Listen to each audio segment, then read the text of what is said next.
akin lang lahat except the butter. Panginoon, nakatapos na kayo.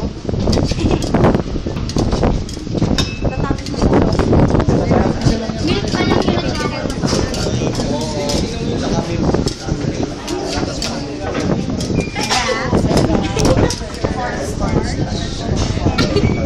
I-sure na dissolve lahat ang inyong mga dry ingredients bago ninyo ipatong doon sa kumukulong tubig, ha? Dahil kapag hindi yan masyadong dissolve, may posibilidad na hindi uniform texture ng itong icing or frosting.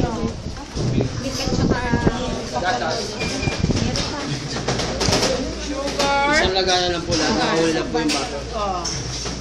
I-add lang natin yung butter kung ito ay maluluto.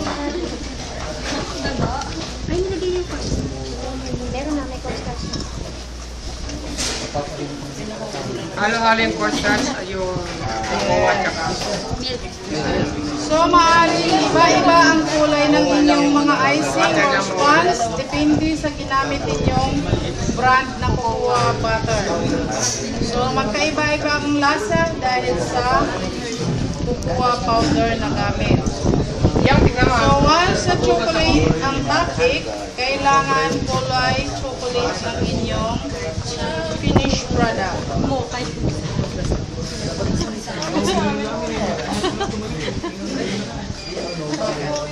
Kasi yung ano namin, kumuha.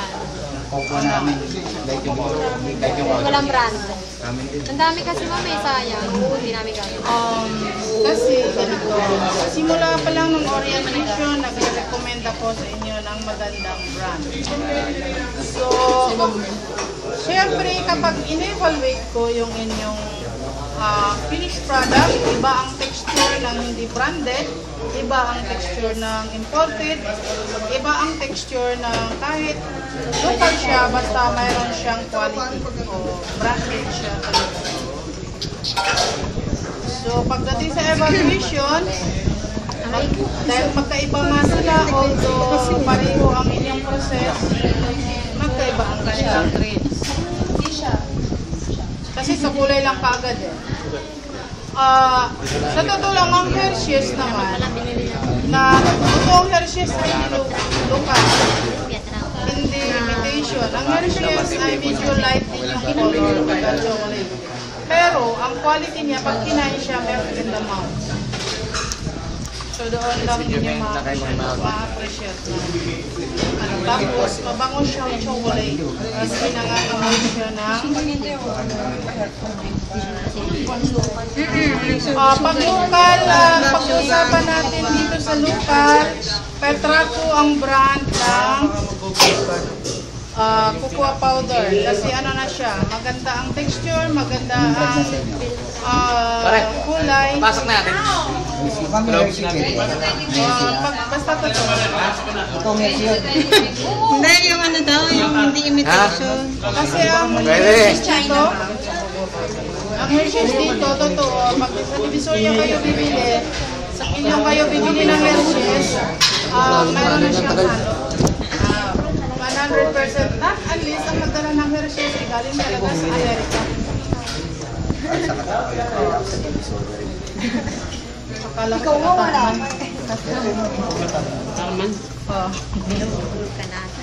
Okay, so pag-dissolve ng inyong mga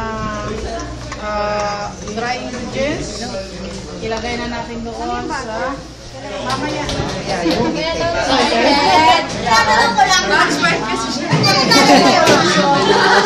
Hindi pa siya kulo.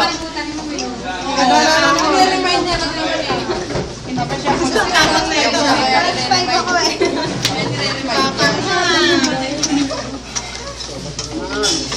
So ito guys, magtanong kayo kung hanggang gaano kalapot, no?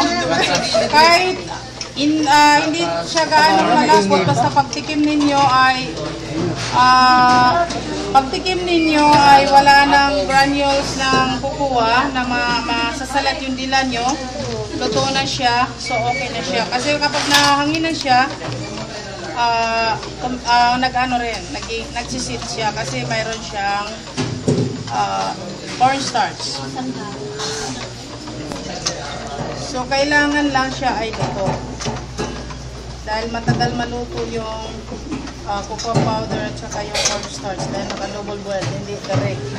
So, pwede ito direct heat basta maganda ang inyong yung nilulutuan, yung makapal ang ano, ilang mahal siya na klase. Yung pan na mahal na klase, pang sugar.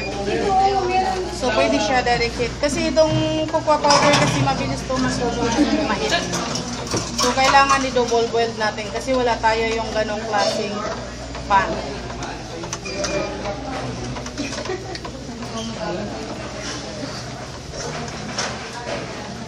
Okay, so ilagay ko na medyo nagsimula na siyang kumulo para kulo-kulo niya. Then, kailangan, pwede na kayo magpakulo habang nasa oven yung inyong salang. Huwag niyo kalimutan na ilagay yung salang, ha? O bakit yan ay naka-standby? Ha? Bakit puno na ba yun sa itaas? Ilan ang nakalagay sa itaas? Kailangan 6. 6 sa gitna. May 6. 1, 2, 3, 4, 5. Galing na naman mo dyan. Ngayon na ba? Unahin na naman yung Pang 7 sa kayo.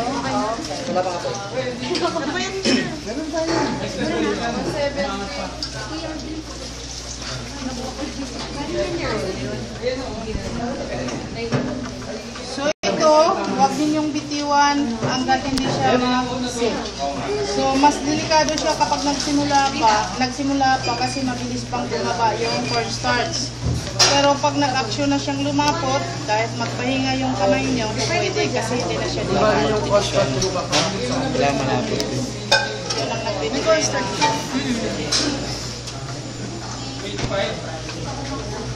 Pag ganito nagsisimula pa niya, pwede. Alam niyo ang cornstarch.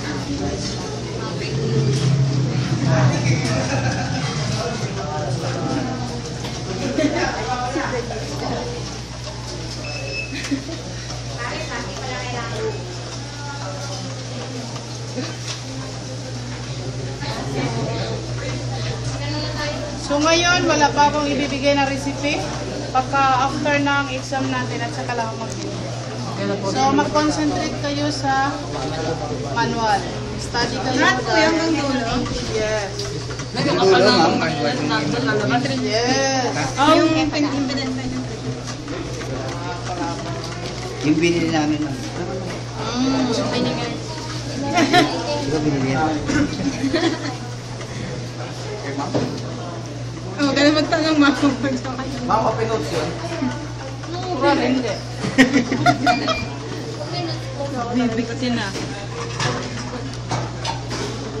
Palinawa na naman pa kayo. Kaya babantayan niyo po kami. Parang ganito nga tanong mo. Mamala mo na yung sino babantayan mo Si Karen Seco. Okay lang naman kayo kung gusto niyo mag-open notes. lang magkakawin. Hindi. Okay lang mag-open notes. Gawin na natin. Napasok yun, ha? Automatic yan pag ang ano nyo is 100 Pag na-perfect, minus 9.